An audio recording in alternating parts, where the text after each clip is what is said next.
ಈ ಬೃಹತ್ ಸಮಾರಂಭದಲ್ಲಿ ಭಾಗವಹಿಸಿರ್ತಕ್ಕಂಥ ಕರ್ನಾಟಕ ರಾಜ್ಯದ ಉಪಮುಖ್ಯಮಂತ್ರಿಗಳು ಹಾಗೂ ಪ್ರದೇಶ ಕಾಂಗ್ರೆಸ್ ಸಮಿತಿಯ ಅಧ್ಯಕ್ಷರು ಆದಂಥ ಡಿ ಕೆ ಶಿವಕುಮಾರ್ ಅವರೇ, ಚಿಕ್ಕಬಳ್ಳಾಪುರ ಜಿಲ್ಲೆಯ ಉಸ್ತುವಾರಿ ಸಚಿವರು, ಶಿಕ್ಷಣ ಸಚಿವರು ಆದಂಥ ಡಾಕ್ಟರ್ ಸುಧಾಕರ್ ಅವರೇ,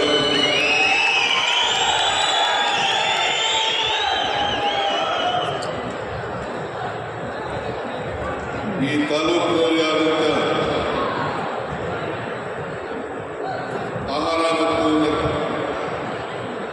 ಆಹಾರ ಸಚಿವರಾದಂಥ ಶ್ರೀ KH ಮುನಿಯಪ್ಪನವರೇ, ಈ ಸಮಾರಂಭದ ಕ್ಷೇತ್ರದ ಶಾಸಕರು,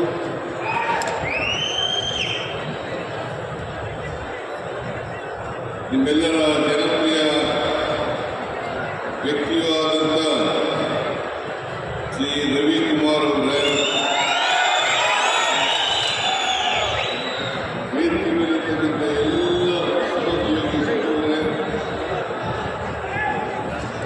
ಶಾಸಕ ಮಿತ್ರರೇ, ವಿವಿಧ ಬೋರ್ಡು ಕಾರ್ಪೊರೇಷನ್ಗಳ ಅಧ್ಯಕ್ಷರುಗಳೇ, ಆಹ್ವಾನಿತ ಗಣ್ಯರೇ,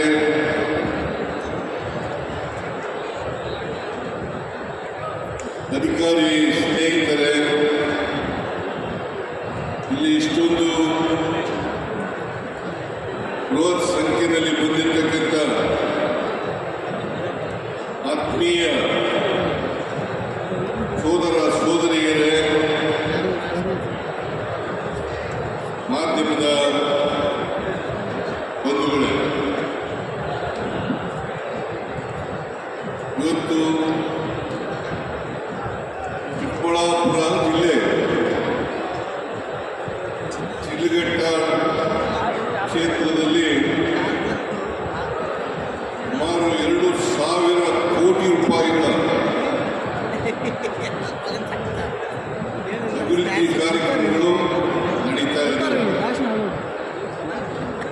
ಅದರಲ್ಲಿ ಸುಮಾರು 672 ಕೋಟಿ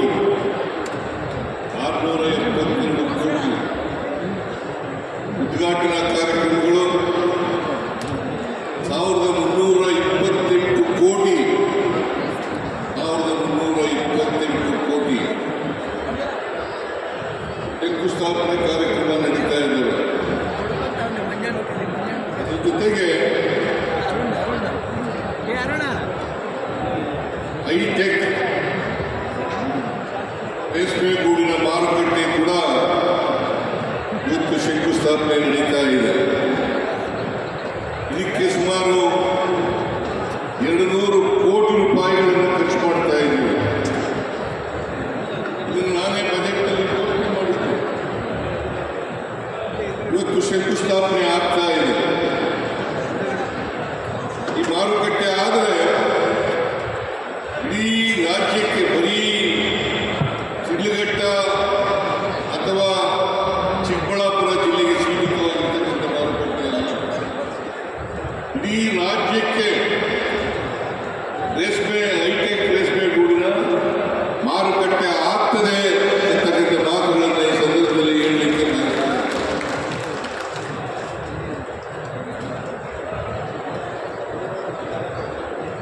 ಶಿಡ್ಲಘಟ್ಟ ತಾಲೂಕು, ಚಿಕ್ಕಬಳ್ಳಾಪುರ ಜಿಲ್ಲೆ ವ್ಯವಸಾಯ ಪ್ರಧಾನವಾದಂಥ ಜಿಲ್ಲೆ. ಈ ಜಿಲ್ಲೆಯಲ್ಲಿ ಕೃಷಿ, ತೋಟಗಾರಿಕೆ, ಬಾಗಾಯಿತು ಎಲ್ಲ ಥರದ ಬೆಳೆಗಳನ್ನು ಕೂಡ ಬೆಳೀತಾ ಇದ್ದಾರೆ.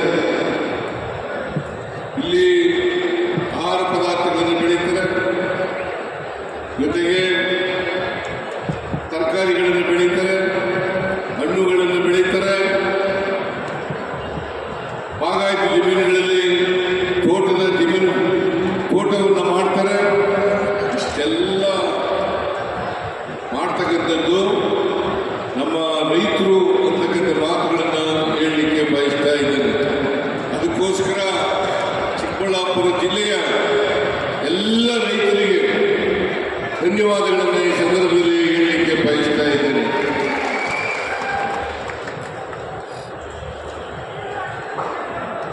ಇಷ್ಟೊಂದು ಅಭಿವೃದ್ಧಿ ಕೆಲಸಗಳು ಆಗ್ತಾ ಇದ್ರು ಕೂಡ ಇದು ಚಿಕ್ಕಬಳ್ಳಾಪುರ ಜಿಲ್ಲೆ ಒಂದೇ ಅಲ್ಲ, ರಾಜ್ಯದ ಅನೇಕ ಎಲ್ಲ ಜಿಲ್ಲೆಗಳಲ್ಲೂ ಕೂಡ ಅಭಿವೃದ್ಧಿ ಕೆಲಸಗಳನ್ನು ನಮ್ಮ ಸರ್ಕಾರ ಮಾಡ್ತಾ ಇದೆ. ನಾವು ಅಧಿಕಾರಕ್ಕೆ ಬಂದು 2 ವರ್ಷ ಆದಮೇಲೆ ಇವತ್ತು ಶಿಡ್ಲಘಟ್ಟಕ್ಕೆ ಮೊದಲನೇ ಬಾರಿಗೆ ನಾನು ಬರ್ತಾ ಇದ್ದೀನಿ.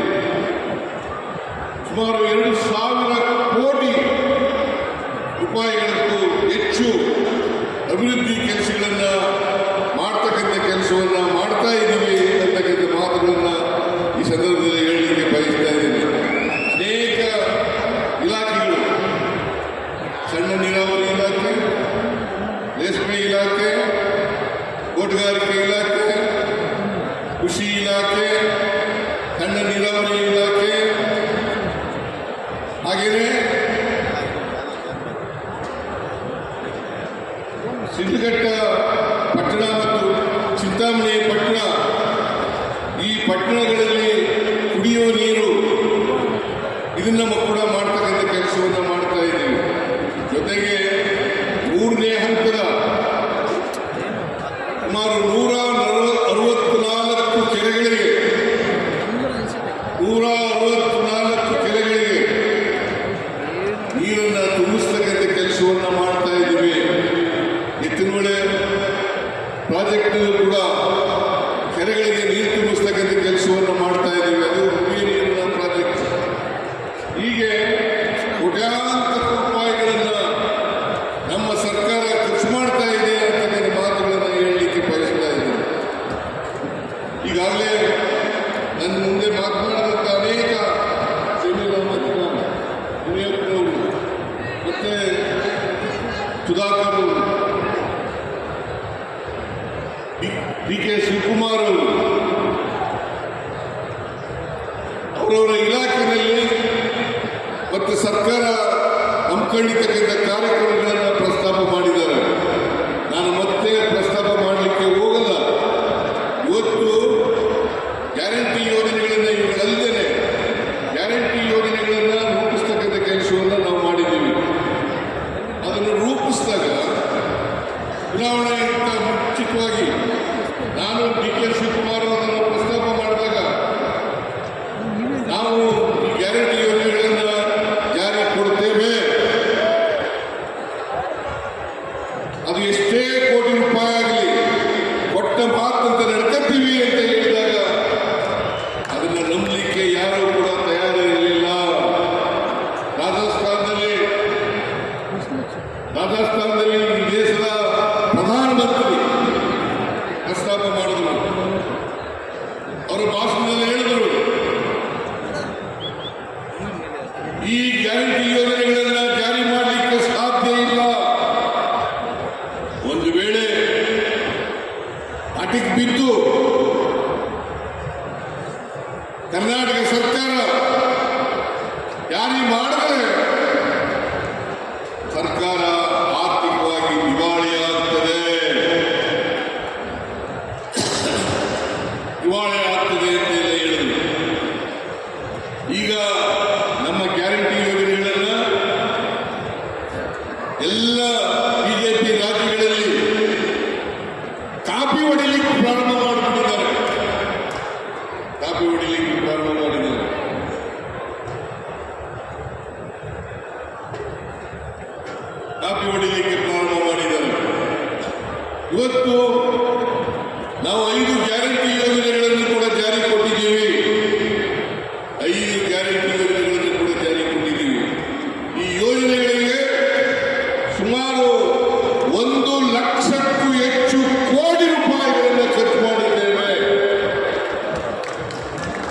1,00,000ಕ್ಕೂ ಹೆಚ್ಚು ಕೋಟಿ ರೂಪಾಯಿಗಳನ್ನ ಖರ್ಚು ಮಾಡಿದ್ದೀವಿ.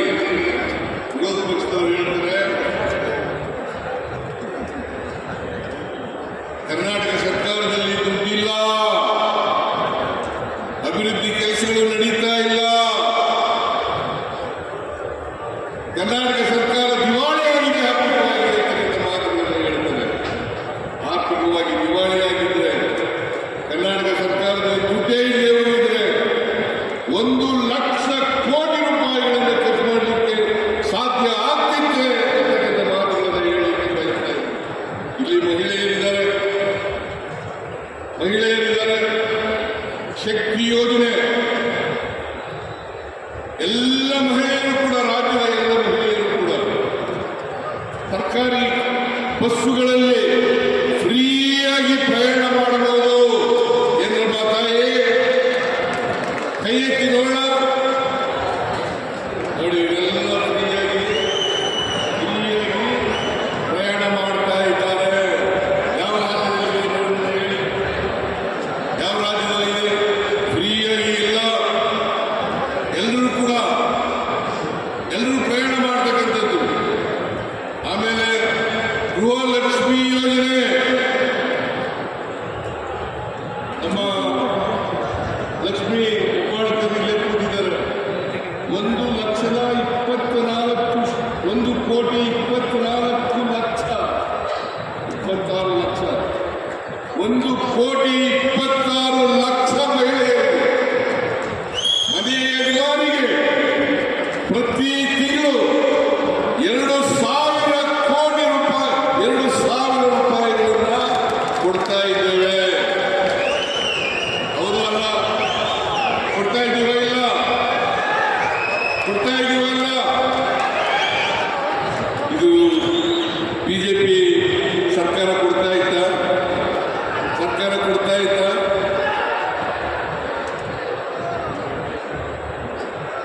ಗೃಹ ಜ್ಯೋತಿ ಯೋಜನೆಯಲ್ಲಿ 1,62,00,000 ಕುಟುಂಬಗಳಿಗೆ 200 ಯೂನಿಟ್ ವರೆಗೆ ಫ್ರೀ ಕರೆಂಟ್. ಸಾಮಾನ್ಯವಾಗಿ ಮಧ್ಯಮ ವರ್ಗದವರು, ಬಡ ಕುಟುಂಬದವರು, ಅವ್ರು ಯಾರು ಕೂಡ ವಿದ್ಯುತ್ ಶಕ್ತಿ ಬಿಲ್ಲನ್ನು ಕಟ್ಟಬೇಕಾಗಿಲ್ಲ. ಕಟ್ತೀರಾ? ಹೇಳಿ ನೋಡೋಣ. ನೀವೇ ಹೇಳಬೇಕು. ಸರ್ಕಾರದ ಸವಲತ್ತುಗಳನ್ನ ಪಡೆತಕ್ಕಂಥ ಜನ ಇವತ್ತು ಅನೇಕ ಸವಲತ್ತುಗಳನ್ನು ವಿತರಣೆ ಮಾಡಿದ್ದೀವಿ. ಈ ಸವಲತ್ತುಗಳನ್ನು ವಿತರಣೆ ಮಾಡಿರ್ತಕ್ಕಂಥದ್ದು ಸರ್ಕಾರ ದುಡ್ಡಿಲ್ಲದೆ ಮಾಡಲಿಕ್ಕೆ ಸಾಧ್ಯ ಆಗ್ತಿತ್ತ? ನಿಮ್ಮ ಜಿಲ್ಲೆಯವರೇ ಆದಂತ ಕೆ.ಎಸ್. ಮುನಿಯಪ್ಪನವರು ಆಭಾರ ಮಾಡಿದ್ರು. ಅನ್ನಭಾಗ್ಯ ಕಾರ್ಯಕ್ರಮ 5 kg ಪುಕ್ಕಟೆ ಕೊಡ್ತಾ ಇದ್ದಾಗ ನಾವು ಘೋಷಣೆಯನ್ನು ಮಾಡಿದ್ದು, ನಾವು ಅಧಿಕಾರಕ್ಕೆ ಬಂದ್ರೆ ಮತ್ತೆ 5 kg ಕೊಡ್ತೇವೆ.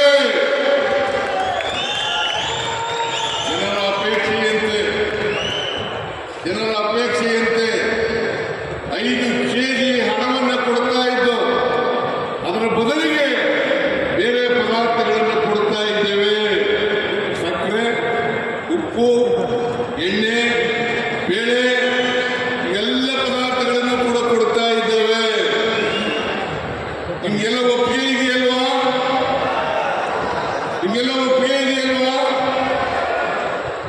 ಇದರಿಂದ ಮುನಿಯಪ್ಪನವರು 3 ತಿಂಗಳಿಂದ ಕೊಡ್ತಾ ಇದ್ದೀರಲ್ಲ?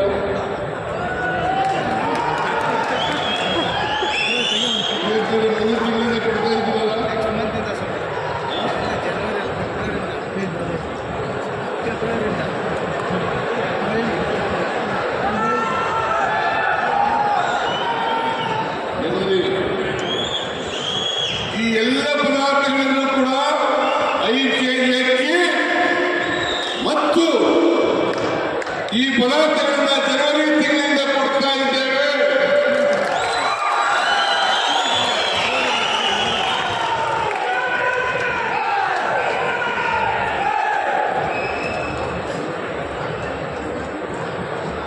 ಯುವ ನಿಧಿ ಯಾರಿಗೆ ಕೆಲಸ ಇಲ್ಲ ಅವರಿಗೆ 2 ವರ್ಷದವರೆಗೆ ಭತ್ಯವನ್ನು ಕೊಡ್ತಕ್ಕಂಥ ಕಾರ್ಯಕ್ರಮವನ್ನು ಹಮ್ಮಿಕೊಂಡಿದ್ದೀವಿ. ಇದು ಕರ್ನಾಟಕದ ಮಾಡೆಲ್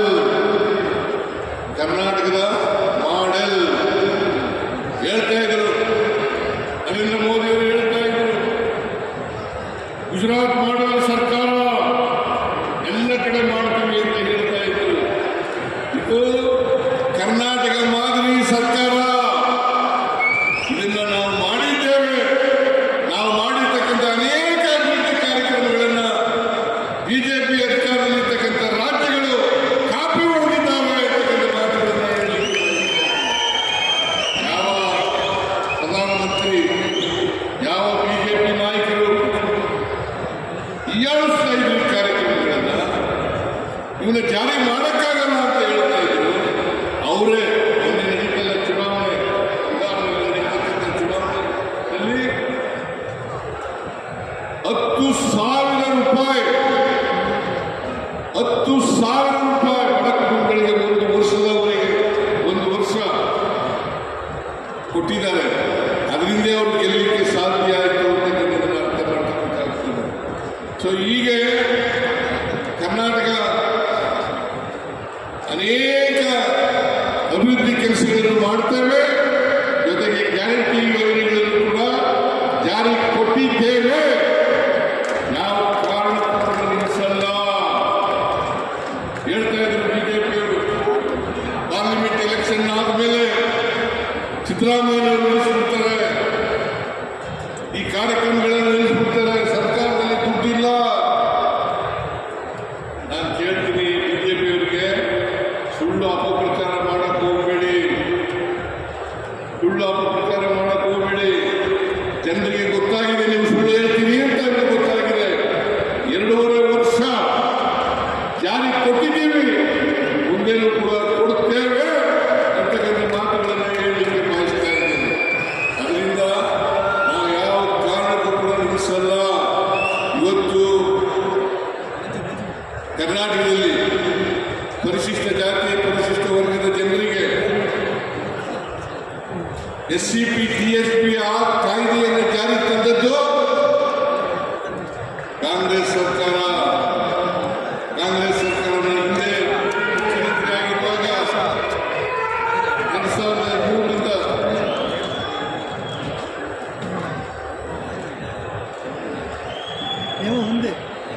ಹಿಂದೆ ಮುಖ್ಯಮಂತ್ರಿ ಆಗಿರುವಾಗ SCP TSP ಕಾಯ್ದೆಯನ್ನು ಜಾರಿ ತಗೊಂಡ್ಬಂದೆ. ಇವತ್ತು 42,000 ಕೋಟಿ ರೂಪಾಯಿಯನ್ನ ಖರ್ಚು ಮಾಡ್ತಾ ಇದ್ದೀವಿ. SCP TSP ಪರಿಶಿಷ್ಟ ಜಾತಿ ಪರಿಶಿಷ್ಟ ವರ್ಗದವರಿಗೆ 42,000 ಕೋಟಿ ರೂಪಾಯಿಗಳನ್ನು ಖರ್ಚು ಮಾಡ್ತಾ ಇದ್ದೀವಿ. ನೀರಾವರಿಗೆ 25,000 ಕೋಟಿ ರೂಪಾಯಿಗಳನ್ನು ಖರ್ಚು ಮಾಡ್ತಾ ಇದ್ದೀವಿ. ಸಣ್ಣ ನೀರಾವರಿಗೆ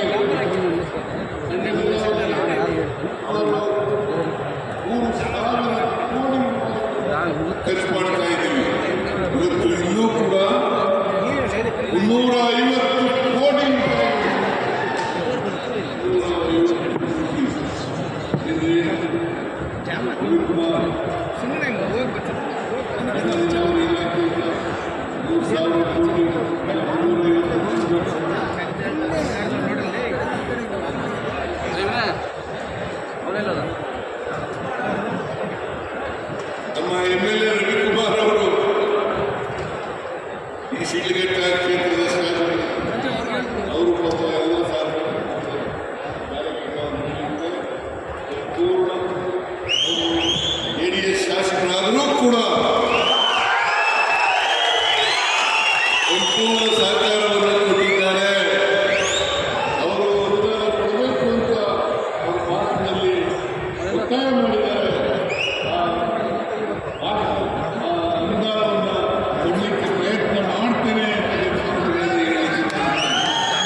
ಇಷ್ಟೆಲ್ಲ ಕಲ್ಲುಗಳಾಗಬೇಕಾದ್ರೆ ಒಂದೇ ಇಡೀ ಜಿಲ್ಲೆಯಲ್ಲಿ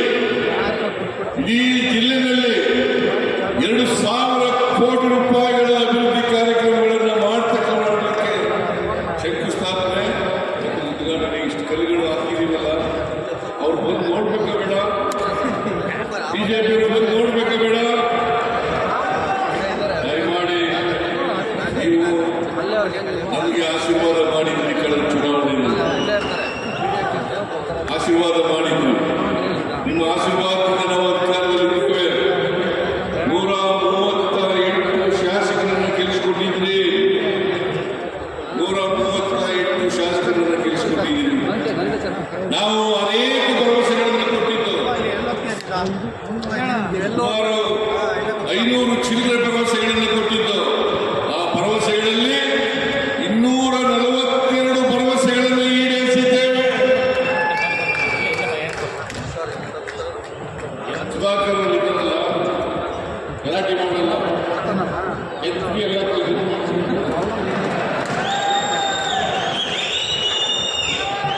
ಹಾಗಾಗಿನೇ ನಮ್ಮ ರೆಡ್ಡಿಗಾರು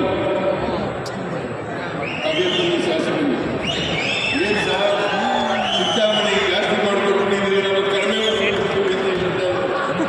ಮಾಡ್ಕೊಡ್ತೀವಿ.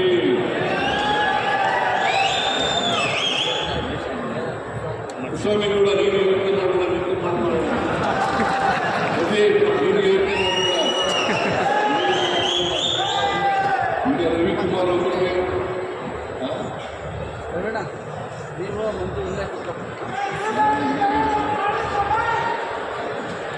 ಎಲ್ಲ ಕಲೆಗಳಿದ್ದಾರೆ.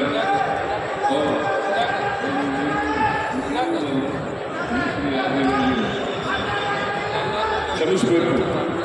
ಆದ್ರಿಂದ ನಮ್ಮ ಸರ್ಕಾರ ಬಡವರ ಪರವಾಗಿ, ದೀನ ದಲಿತರ ಪರವಾಗಿ, ಹಿಂದುಳಿದವರ ಪರವಾಗಿ, ಎಲ್ಲ ಜಾತಿಗಳಲ್ಲಿರ್ತಕ್ಕಂಥ ಬಡವರು, ಅವರನ್ನ ಆರ್ಥಿಕವಾಗಿ, ಸಾಮಾಜಿಕವಾಗಿ ಶಕ್ತಿ ತುಂಬತಕ್ಕಂಥದ್ದೇ ನಮ್ಮ ಕೆಲಸ.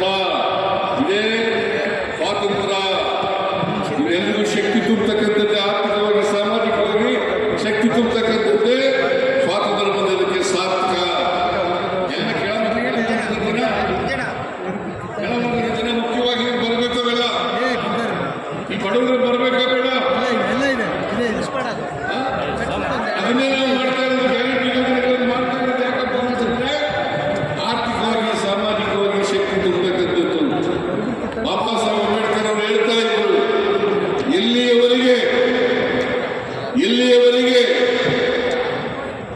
ಪ್ರತಿಯೊಬ್ಬರೂ ಕೂಡ ಸಮಾಜದಲ್ಲಿರ್ತಕ್ಕಂಥವ್ರು ಆರ್ಥಿಕವಾಗಿ, ಸಾಮಾಜಿಕವಾಗಿ ಸಬಲರಾಗಲ್ಲ, ಅಲ್ಲಿಯವರೆಗೆ ಸ್ವಾತಂತ್ರ್ಯ ಬಂದದಕ್ಕೆ ಸಾರ್ಥಕ ಆಗಲ್ಲ.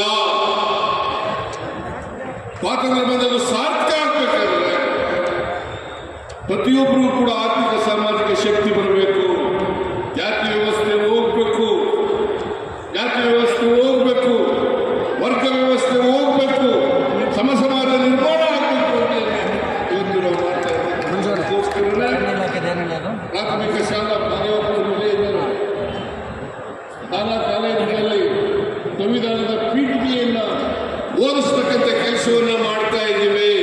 ಯಾಕಂತಂದ್ರೆ ಪ್ರತಿಯೊಬ್ಬರಿಗೂ ಕೂಡ ಸಂವಿಧಾನದ ದೇಶಗಳು ಗೊತ್ತಾಗಬೇಕು. ಈ ದೇಶದಲ್ಲಿ ಅಸಮಾನತೆ ಹೋಗೋವರಿಗೆ ಸ್ವಾತಂತ್ರ್ಯ ಬಂದದಕ್ಕೆ ಸಾರ್ಥಕ ಇಲ್ಲ. ಸ್ವಾತಂತ್ರ್ಯ ಬಂದದ್ದು ಸಾರ್ಥಕ ಆಗಬೇಕಾದ್ರೆ ಈಗಾಗಲೇ 79 ವರ್ಷಗಳಾಗಿ ಇನ್ನೂ ಅಸಮಾನತೆ ಸಮಾಜವನ್ನು ನೋಡ್ತಾ ಇದ್ದೀವಿ. ನಾವು ಸಮಾನತೆಯನ್ನು ಮಾಡಬೇಕಾಗಿರ್ತಕ್ಕಂಥದ್ದು ನಮ್ಮೆಲ್ಲರ ಕರ್ತವ್ಯ, ಜವಾಬ್ದಾರಿ ಅಂತಕ್ಕಂಥ ಮಾತುಗಳನ್ನು ಹೇಳಲಿಕ್ಕೆ ಬಯಸ್ತಾ ಇದ್ದೇನೆ. ಅದರಿಂದ ಅಸಮಾನತೆಯನ್ನು ಹೋಗಲಾಡಿಸ್ತಕ್ಕಂಥ ಕೆಲಸವನ್ನು ಸರ್ಕಾರ ಮಾಡ್ತಾ ಇದೆ. ಎಲ್ಲರನ್ನೂ ಒಳಗೊಂಡಂತ ಬಿಜೆಪಿಯವರು ಮನುಷ್ಯ ಸಮಾಜ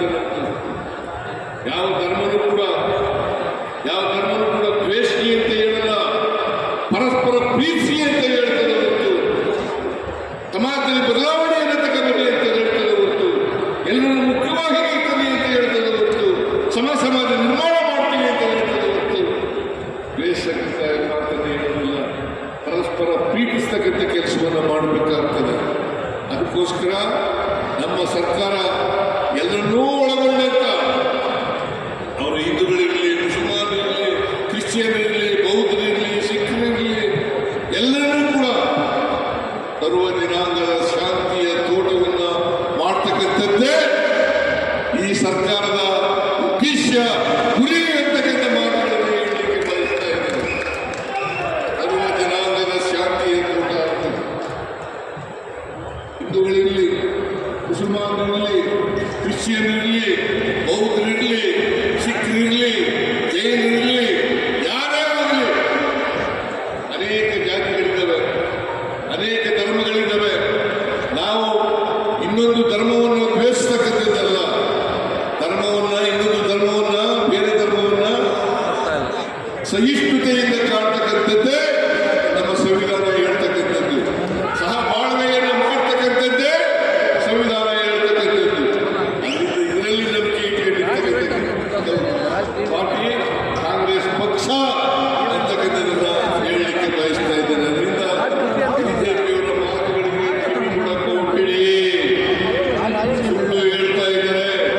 ಅವರು ಅಧಿಕಾರದಲ್ಲಿದ್ದಾಗ ಒಂದು ಕೆಲಸನೂ ಕೂಡ ಮಾಡಲಿಲ್ಲ, ಅಭಿವೃದ್ಧಿ ಕೆಲಸ ಮಾಡಲಿಲ್ಲ.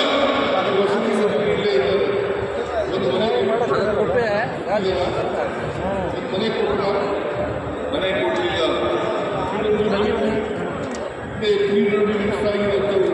ಅವ್ರ ಕಾಲದಲ್ಲಿ ರಸ್ತೆಗಳು ಏನಾಗಿದ್ದೋ ಆ ರಸ್ತೆಗಳು ಬಿಟ್ಟರೆ ಮತ್ತೆ ರಸ್ತೆಯನ್ನು ಮಾಡಿಕೊಡ್ಲಿಕ್ಕೆ ಸಾಧ್ಯ ಆಗಲಿಲ್ಲ. ಇದನ್ನು ನಾವು ಅರ್ಥ ಮಾಡ್ಕೋಬೇಕಾಗ್ತದೆ. ಅದರಿಂದ ಇವತ್ತು ಸುಮಾರು ಚಿಕ್ಕಬಳ್ಳಾಪುರದಲ್ಲಿ 21,000 ಹೆಕ್ಟೇರ್ 21,000 ಹೆಕ್ಟೇರ್ ಪ್ರದೇಶದಲ್ಲಿ ರೇಷ್ಮೆಯನ್ನು ಬೆಳೀತಾ ಇದ್ದೀವಿ. ಅದಕ್ಕೋಸ್ಕರವೇ ಇಲ್ಲಿ ಹೈಟೆಕ್ ಮಾರುಕಟ್ಟೆಯನ್ನು ಕೊಟ್ಟಿರ್ತಕ್ಕಂಥದ್ದು. ಹೈಟೆಕ್ ಮಾರುಕಟ್ಟೆ ಆದರೆ ಅಲ್ಲಿ ರೈತರುಗಳಿಗೆ ಅನುಕೂಲ ಆಗ್ತದೆ ಅಂತಕ್ಕಂಥ ಮಾತುಗಳನ್ನು ಹೇಳಲಿಕ್ಕೆ ಬಯಸ್ತಾ ಇದ್ದಾರೆ. ಜೊತೆಗೆ ಡಿಜಿಟಲ್ ಗೂಡನ್ನು ಕೊಂಡ್ಕೊಳ್ತಕ್ಕಂಥದ್ದು, ಡಿಜಿಟಲ್ ಉಪಯೋಗಿಸಿರೋದ್ರಿಂದ, ಬಳಕೆ ಮಾಡಿರೋದ್ರಿಂದ ಯಾವ ರೈತರು ಕೂಡ ಬೆಲೆಯಲ್ಲಿ ಮೋಸ ಆಗಲ್ಲ, ತೂಕದಲ್ಲಿ ಮೋಸ ಆಗಲ್ಲ ಅಂತಕ್ಕಂಥ ಮಾತುಗಳನ್ನ ಹೇಳಲಿಕ್ಕೆ ಇಷ್ಟ ಇದ್ದೇನೆ. ಅದರಿಂದ ಸಿಗಲಿಕ್ಕೆ ಹಿಂದೆ ನಾನು ರೇಷ್ಮೆ ಮಂತ್ರಿಯಾಗಿದ್ದ ಸ್ವಲ್ಪ ದಿನ ಆಗ ಬಂದಿದ್ದೆ. ಸಿಗಲಿಕ್ಕೆ ಮಾರುಕಟ್ಟೆ ನೋಡಿದೆ. ಇಲ್ಲಿ ಬಹಳ ಹೆಚ್ಚಿನ ಪ್ರಮಾಣದಲ್ಲಿ ರೇಷ್ಮೆಯನ್ನು ಬೆಳೀತಕ್ಕಂಥ ಜಿಲ್ಲೆ. ಈ ಜಿಲ್ಲೆಯಲ್ಲಿ ರೇಷ್ಮೆ ಬೆಳೆಗಾರರು ಹೆಚ್ಚಿನ ರೀತಿಯಲ್ಲಿ ಒತ್ತು ಗೂಡನ್ನು ಬೆಳೆದು ಅದರಿಂದ ಲಾಭವನ್ನು ಗಳಿಸಿ ಆರ್ಥಿಕವಾಗಿ ಅಭಿವೃದ್ಧಿ ಆಗಬೇಕು ಅಂತಕ್ಕಂಥ ಮಾತುಗಳನ್ನು ಹೇಳಲಿಕ್ಕೆ ಬಯಸ್ತಾ ಇದ್ದೇನೆ. ಅದರಿಂದ ನಮ್ಮ ಸರ್ಕಾರ ನಾವು ಯಾವುದೇ ಜಾತಿ ಧರ್ಮದ ಮೇಲೆ ವಿಂಗಡಣೆ ಮಾಡಲ್ಲ, ಸಮಾಜವನ್ನು ಒಡೆಯತಕ್ಕಂಥ ಕೆಲಸವನ್ನು ಮಾಡಲ್ಲ. ರಾಹುಲ್ ಗಾಂಧಿ ಅವರು ಅದಕ್ಕೋಸ್ಕರನೇ ಇಡೀ ದೇಶದಲ್ಲಿ ಪಾದಯಾತ್ರೆಯನ್ನು ಮಾಡಿ ಭಾರತ್ ಜೋಡೋ ಅಂತಕ್ಕಂಥ ಮಾತನ್ನ ಹೇಳಿದ್ರು. ನಾವು ಸಮಾಜವನ್ನು ಬೆಸೆತಕ್ಕಂಥವರೇ ಹೊರತು ಸಮಾಜವನ್ನು ಒಡೆಯತಕ್ಕಂಥ ಕೆಲಸವನ್ನು ಮಾಡಲ್ಲ. ಯಾವುದೇ ಜನ ಇರಲಿ, ಯಾವುದೇ ಧರ್ಮ ಇರಲಿ, ಸಮಾನವಾಗಿ ಕಾಣ್ತಕ್ಕಂಥ ಸಮಾನ ಅವಕಾಶಗಳನ್ನು ಒದಗಿಸಿಕೊಡ್ತಕ್ಕಂಥ ಕೆಲಸವನ್ನು ನಾವು ಮಾಡ್ತೇವೆ. ಆದ್ದರಿಂದ ನಿಮ್ಮ ಆಶೀರ್ವಾದ ಇದೇ ಥರ ಇರಬೇಕು, ಇದೇ ಥರ ಇರಬೇಕು. ಎಲ್ಲ ಶಾಸಕರಿಗೆ ಮತ್ತು ಜಿಲ್ಲಾ ಮಂತ್ರಿ ಇವರೆಲ್ಲರಿಗೂ ಕೂಡ ಒಳ್ಳೆಯ ಕಾರ್ಯಕ್ರಮ ಮಾಡಿದ್ದಾರೆ. ಎಲ್ಲಕ್ಕಿಂತ ಬಹಳ ಮುಖ್ಯವಾಗಿ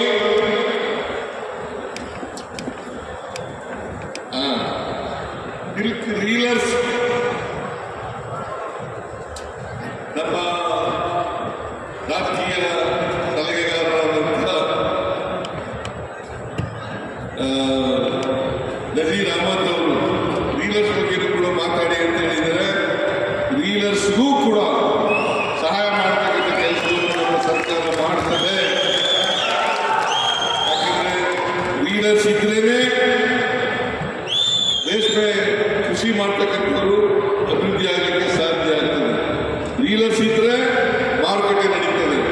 ರೀಲರ್ಸ್ ಇದ್ರೆ ಅನೇಕ ವರ್ಲ್ಡ್ ಬ್ಯಾಂಕ್ ಲೋನ್ ತಗೊಂಡು ಕೆಲವು ಕಡೆ ಮಾರುಕಟ್ಟೆಗಳನ್ನು ಮುಚ್ಚಿಬಿಟ್ಟು ಡ್ರೈನೇಜ್ಗಳನ್ನು ಮುಚ್ಚಿಬಿಟ್ಟವು. ಯಾಕಂದ್ರೆ ರೀಲರ್ಸ್ಗಳ ಕೊರತೆ ಇಲ್ಲ. ಆದ್ರಿಂದ ರೀಲರ್ಸ್ಗಳ ಸಮಸ್ಯೆ ಗೊತ್ತಿದೆ. ರೀಲರ್ಸ್ಗಳಿಗೂ ಕೂಡ ಸಹಾಯ ಮಾಡ್ತಕ್ಕಂಥ ಕೆಲಸವನ್ನು ನಾವು ಮಾಡ್ತೇವೆ ಅಂತಕ್ಕಂಥ ಮಾತುಗಳನ್ನು ಈ ಸಂದರ್ಭದಲ್ಲಿ ಬಯಸ್ತಾ ಇದ್ದೇನೆ. ಒಟ್ಟಾರೆಯಾಗಿ ಕಾಂಗ್ರೆಸ್ ಸರ್ಕಾರ ನೀವು ಆಶೀರ್ವಾದ ಏನು ಮಾಡಿದ್ದೀವಿ, ನಾವೇನು ಮಾತು ಕೊಟ್ಟಿದ್ದು ಅದರಂತೆ ನಡ್ಕತ್ತಾ ಇದ್ದೀವಿ. 2.5 ವರ್ಷ ನಡ್ಕೊಂಡಿದ್ದೀವಿ. ಮುಂದಿನ 2.5 ವರ್ಷವೂ ಕೂಡ ನಾವು ಕೊಟ್ಟಿರ್ತಕ್ಕಂಥ ಎಲ್ಲ ಭರವಸೆಗಳನ್ನು ಕೂಡ ಈಡೇರಿಸ್ತೇವೆ. ಯಾವುದಾದರೂ ಪಕ್ಷ ಪಟ್ಟ ಮಾತಂತೆ ನಡ್ಕೊಂಡಿರ್ತಕ್ಕಂಥ ಪಕ್ಷ ಇದ್ರೆ ಅದು ಕಾಂಗ್ರೆಸ್ ಪಾರ್ಟಿ ಮಾತ್ರ.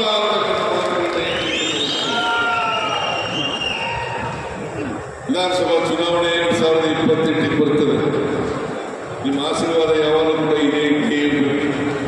ಬಿಜೆಪಿಯವರು ಅಡ್ಡದ ಮಾತುಗಳಿಗೆ ಬಲಿಯಾಗಬೇಡಿ, ನಾವು ಏನು ಮಾತು ಕೊಟ್ಟಿದ್ದೀವಿ, ಏನು ಹೇಳಿದ್ದೀವಿ, ಏನು ಭರವಸೆಗಳನ್ನು ಕೊಟ್ಟಿದ್ದೀವಿ ಅದಂತ ನಡೀತೇವೆ. ನನಗೆ ಭರವಸೆ ಇದೆ, ನಂಬಿಕೆ ಇದೆ. 2028ಕ್ಕೂ ಕೂಡ ನಾವೇ ನಿಮ್ಮ ಆಶೀರ್ವಾದದಿಂದ ಅಧಿಕಾರಕ್ಕೆ ಬರ್ತೇವೆ.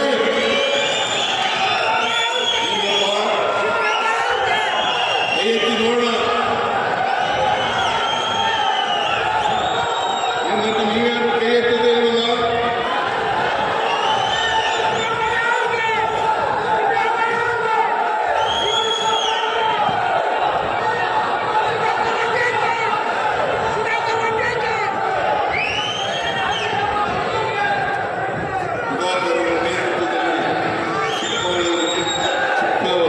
ಬಳ್ಳಾಪುರ ಜಿಲ್ಲೆಯನ್ನು ಅಭಿವೃದ್ಧಿ ಮಾಡತಕ್ಕಂಥ ಕೆಲಸವನ್ನು ಮುಂದೆನೂ ಕೂಡ ಮಾಡ್ತೇವೆ ಅಂತಕ್ಕಂಥ ಮಾತುಗಳನ್ನು ಹೇಳಿ ನನ್ನ ಮಾತುಗಳನ್ನು ಮುಗಿಸ್ತೇನೆ.